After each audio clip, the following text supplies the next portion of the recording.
Haunting অ্যাটলাইন season 2 part 29 chapter 29 the hunter. আমি মাথা একপাশে কাত করি, দৌড়াতে থাকা লোকটার দিকে বিভ্রান্ত দৃষ্টিতে তাকিয়ে থাকি। ওইভাবে দৌড়াচ্ছে কেন, আমি জিজ্ঞাসা করি।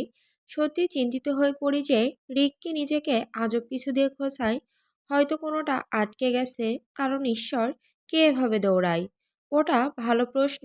যে আমার ইয়ারপিসে উত্তর দেয়, ওর কণ্ঠেও ঠিক আমার মতো বিস্ময়। সে আকাশে ভাসমান ড্রোন দিয়ে সে অদ্ভুতভাবে দৌড়াতে থাকা লোকটিকে দেখছে। ফ্রান্সিসকার বাড়ি থেকে পালানোর পর থেকে আমরা রিক বরেমনকে ট্র্যাক করছি। লুকিয়ে থাকার শত চেষ্টা সত্ত্বেও ওকে খুঁজে বের করা কঠিন হয়নি।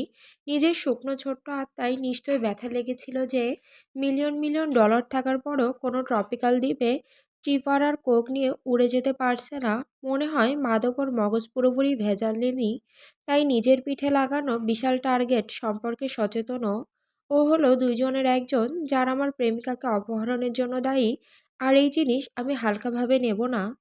আমি একটা দীর্ঘশ্বাস ছাড়ি, বন্দুক তাক করি এবং গুলি চালাই। বুলেট ওর হাঁটুর পেছনে লাগতেই সে কংক্রিটে পড়ে যায় একটা ধারালো আর্তনাদ ছেড়ে। মাদার ফাকার, সে চিৎকার করে। ওর গলার 12 বছর বয়সী ছেলের মতো কর্কশ ভাঙন ধরে যায়। ও একদম সেই বাচ্চাদের মতো শোনায়, যারা কেবল গালি দিতে শিখেছে আর কুল হওয়ার জন্য প্রতিবাক্যে সেটা বলে। তুই যখন গত 4 বছর ধরে গিয়ে সেটা করছিস, তখন কি আমাকে মাদার ফাকার বলা উচিত? আমি ওর দিকে এগোতে এগোতে ভ্রু তুলে বলি, আমরা একটা ভিজে স্যাঁতসেঁতে গলিতে আছি। দুপাশে ছড়িয়ে থাকা আবর্জনা ডাস্টবিন থেকে উপচে পড়ছে। হয়তো ভেতরে কোনো জারকুন পরিবারের সদস্যরা অপ্রয়োজনীয় পচা জিনিস ছুঁড়ে ফেলছে। মনে হচ্ছে রিক মরে গেলে ওরা ওর দেহটাও রেখে দেবে কিনা। পেভমেন্ট ঠান্ডা আর ভিজে, আর গলির মুখে একটা কমলা আলো জ্বলছে, যেটা আমাকে ওর গর্তে ভরা মুখ আর তেলতেলে চুল, যা বেনির নিচে ঢেকে রাখা, দেখতে দিচ্ছে। ফাক ইউ, সে থুতু ছিটিয়ে বলে, কাঁপতে থাকা হাতে রক্তাক্ত হাঁটু চেপে ধরে রাখে। বা যা অবশিষ্ট আছে। সে সামনে পেছনে দুলছে, ব্যথার মধ্যে কর্কশ গর্জন করছে, আর নিচ থেকে আমাকে ঘৃণা ভরা দৃষ্টিতে দেখছে। এমনকি অ্যাডের দৃষ্টি থেকেও বেশি ওল্ফ আছে। যদিও ও কখনো সত্যি আমাকে ঘৃণা করেনি, কিন্তু রিক টিডিক্স এখন যেমন ঘৃণা করছে তেমন নয়। আমি নিচু হয়ে ওর দেহটা ওপর নিচ করে দেখি, যেন ফসিল থেকে হাড় বের করছি। একবার সামার ক্যাম্পের কাউন্সিলররা আমাদের এটা করতে বলেছিল, আর আমি কেবল জঘন্য ঘৃণা অনুভব করেছিলাম। রিকের দিকে তাকিয়ে সেই একই রকম লাগছে। তখন বুঝিনি কেন এই এক্সারসাইজ করতে বলেছিল। এখন মনে হচ্ছে কাজে লেগেছে, কারণ রিক কোনো পার্থক্য নেই। পচা আবর্জনা, ভেতরে কোথাও হাড় লুকানো, আর এবার আমি সেগুলো টেনে বের করতে মজা পাবো। একটা একটা করে। তোর আসল লজ্জার কথা জানিস? কাদের জন্য এসব করছিস সেটা? জেইভার ডেনালো নাম শুনেছিস? সে গর্জায়, অন্যদিকে মুখ ফিরিয়ে নেয়, উত্তর দিতে অস্বীকার করে। ম্যাক্স ওকে অ্যাডিকে কিডন্যাপ করার জন্য $3 মিলিয়ন দিয়েছিল। তার অর্ধেকের বেশি ইতিমধ্যেই শেষ। মাদকের আসক্তির পাশাপাশি রিকের জোয়ার সমস্যা আছে, বিশেষ করে ঘোড়া দৌড়। আরও খুব বাজে জুয়ারি, যে টাকা পায় সব ভুল ঘোড়ার পেছনে ঢালে আর শেষে গিয়ে কেবল আবর্জনা পায়। এই অভ্যাসের জন্য ধনীদের খুশি রাখতে হয়েছে ওকে, যে এবার তাদের মধ্যে একজন। তুই জানিস আমি কে? সে হাসির মতো কিছু বের করে, কিন্তু শোনায় ভেজা কাশির মতো। জানতে হবে নাকি? সে খোঁচা মেরে বলে। আজ হৃদয়ে গুলি করার মুডে আসি ভাই। আমি হেসে উত্তর দিই। সে গর্জায়, লেট মি গেস। জেড। কোনো আশ্চর্য নয় তুই মুখ লুকিয়ে রাখিস, তুই ভয়ঙ্কর কুৎসিত। আমার কাঁদিয়ে দিস না রিক, এখন খুব মজা পাচ্ছি। আমি নির্বিকার বলি, এইসব কাণ্ড এই অভিশপ্ত হিরেটার জন্য, তাই না? ম্যাক্সকে মেরে ফেলেছিস তাই তো? ওকে নরকে পেলে ওর পাশে লাথি মারতে চাই, এই গণ্ডগোলে আমাকে জড়িয়ে ফেলেছিস বলে। সে আবার হায়নার মতো হেসে ওঠে। ওই ফাকিং। এক ঝটকায় রাগ আমার বুক গরম করে তোলে। আমি হাত বাড়িয়ে ওর গাল ধরে খামচা ধরি, এত জোরে চেপে ধরি যে শূকর ছানার মতো চিৎকার করে ওঠে সে। সেন্টেন্সটা শেষ করার চেষ্টা করলি তো নিজের হাতে তোর জিভ ছিঁড়ে বের করে সেটা দিয়ে তোকে দম বন্ধ করে মারবো। আর যখন তুই আবর্জনার উপর গুলি খেয়ে পড়ে আসিস, তখন আমার প্রেমিকাকে স্টুপিড বলার সাহস করিস না। আমি গম্ভীর গলায় বলি। সে ফোঁস করে, কিন্তু সব গালি গিলে ফেলে। বুদ্ধিমান হলেও ও এগুলো বলতো না, যদি না হাতে ধীরে ধীরে পকেটের পেছনে থাকা ছুরির দিকে হাত বাড়াতো। হাতলের অংশ পুরোপুরি বের হয়ে আছে। অনেকে ভাবে আমার বাচক অন্ধ, রং পরিবর্তন আর চোখের ওপর থাকা কাটা দাগের কারণে। কিন্তু আমি অন্ধ হলেও একটা চশমা পরা দাদিও দেখতে পেত ও কি করছে। আমি ধৈর্য ধরে অপেক্ষা করি, ও ভাবে ওর একটা সুযোগ আছে। ও হাতলে হাত জড়িয়ে ধরে, তারপর দ্রুত টেনে বের করে আমার মুখের দিকে ছড়ে। আমি ওর কবজি ধরে এক মুহূর্তেই মুচড়ে ভেঙে ফেলি, ছুরিটা ওর হাত থেকে পড়ে যায়। সে চেঁচিয়ে ওঠে, বিস্ময়ভরা চোখে নিজের অসাড় হাতের দিকে তাকিয়ে থাকে। আমি ওর গাল আরো শক্ত করে চেপে ধরি আর সে মরিয়া হয়ে কেঁপে ওঠে। সিরিয়াসলি ভাই, একটা রান্নাঘরের ছুরি? আমি ওর হাত থেকে পড়ে যাওয়া ছুরিটা হাতে নিয়ে বলি, অ্যাডি এটা নিয়ে ঘুরে বেড়াতো যখন ও আমাকে ঘৃণা করার ভান করতো, আর আমি হেসে দিতাম যখন ওর ছোট্ট মুঠোয় এটা দেখতাম। অ্যাডিডাসে আমাকে কেটে ফেলার ক্ষমতা, এই গাধার কোনো চান্স নেই। সে কাঁদটায় আর ছটফট করে আমার হাত থেকে মুক্তি পেতে মাথা দুলিয়ে যায়, আমাকে ছেড়ে দাও। ও, তুই এত সুন্দরভাবে অনুরোধ করলি, অবশ্যই ছেড়ে দিচ্ছি। আমি হেসে বলি, ওকে ছেড়ে দেই। ওর চোখ ফের বিস্ময়ে বড় হয়ে যায় আর সাথে সাথে সে উঠে দাঁড়ানোর চেষ্টা করে, কিন্তু সঙ্গে সঙ্গে আবার পড়ে যায়, তবুও হাল ছাড়ে না। মারিয়া তারা হলো এমন এক জিনিস যা বুলেটের ক্ষত থেকেও বেশি শক্তিশালী। সরকার যদি এই অনুভূতিকে বোতলে পুড়তে পারত, তাহলে একদল সুপারহিউম্যান সৈনিক বানিয়ে ফেলত। এই শক্তি অস্বাভাবিক ক্ষমতা তৈরি করে। নিজের সন্তানের গাড়ির নিচ থেকে গাড়ি তুলতে পারা, ভাঙা পা নিয়ে দৌড়ানো, অথবা হাঁটুর ক্যাপ উড়ে গেলেও দৌড়ানো। আমি বন্দুক তুলে ওর আরেকটি হাঁটুতে গুলি চালাই, ওকে মাটিতে আবার ফেলে দেই। দেখি এবার হাঁটু ছাড়া কেমন দৌড়াই।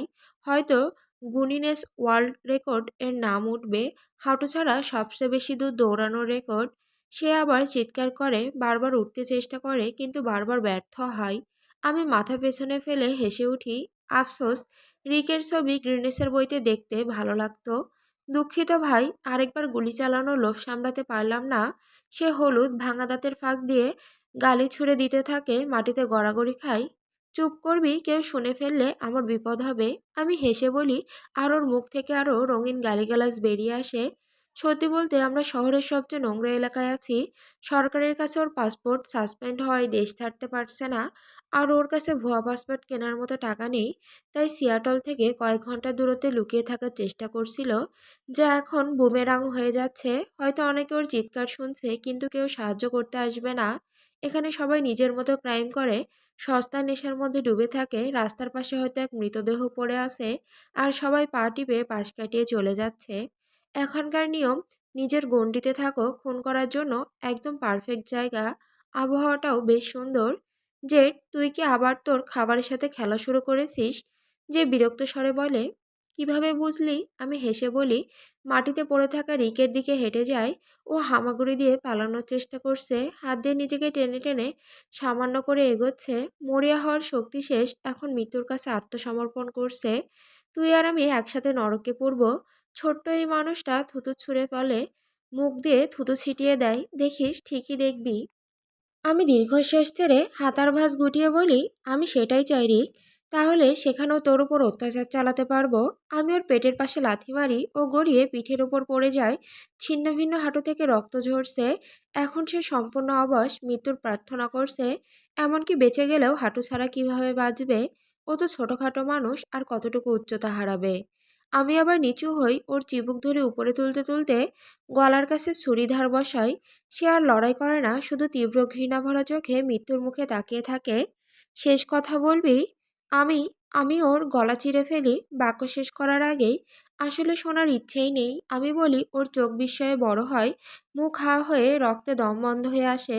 উফ, ইয়ারপিসটা মিউট করতে পারিস?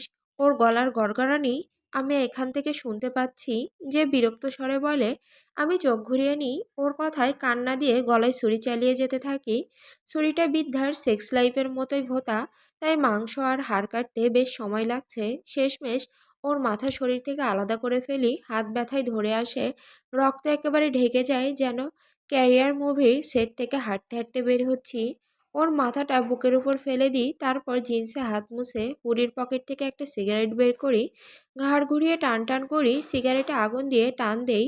তামাক ফুসফুসে ভরে যায়, সাথে সাথেই শান্তি আসে। আমি মৃত্যু টেনে নেই, যাতে মৃত্যুর ইচ্ছেটাকে মুছে ফেলতে পারি। রিও গ্রিসে একটা ফ্ল্যাট বুক করেছে, যে আমাকে জানায় অ্যাডি পালানোর পর থেকে ও সারা দেশে লাফিয়ে বেড়াচ্ছে, আর রিকের মতোই ওর কাছে নতুন পরিচয়ের জন্য যথেষ্ট টাকা নেই, তাই সহজেই ট্র্যাক করা যাচ্ছে। আর আমি যদি ওকে খুঁজে বের করতে পারি, ক্যালিরিও পারবে ওর সময় ফুরিয়ে আসতে, সেটা আগে ওকে ধরতে পারে তার উপর নির্ভর করে। ব্যক্তিগতভাবে ওর গলায় ছুরি ঢুকিয়ে মারতে চাই আমি, কিন্তু একটা ছোট ইঁদুর আমাকে সেটা করতে দিচ্ছে না।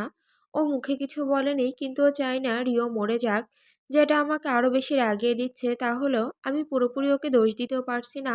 ওর সাথে ট্রমা বন্ড তৈরি হয়ে গেছে, আর যতটা এটা আমাকে ভেতর থেকে জ্বালিয়ে দিচ্ছে, ততটাই আমি খুশি যে অন্তত কেউ না কেউ ওই বাড়িতে ওর খেয়াল রেখেছিল। তবে এই সত্যটা মুছে যায় না যে ও ওই বাড়িতে ছিল রিওর কারণেই। রিও হয়তো ওকে পালাতে সাহায্য করেছে, ওর ক্ষতগুলো পরিষ্কার করেছে, কিন্তু প্রথমে ওকেই তো ওর জীবনটা ধ্বংস করতে সাহায্য করেছিল। একটা থালা ভেঙে ফেলার পর টুকরো টুকরো কুড়িয়ে তুললে সেটাই সত্যটা বদলে দেয় না যে ভাঙার দোষ তোরই। তাই ওর মারা উচিত।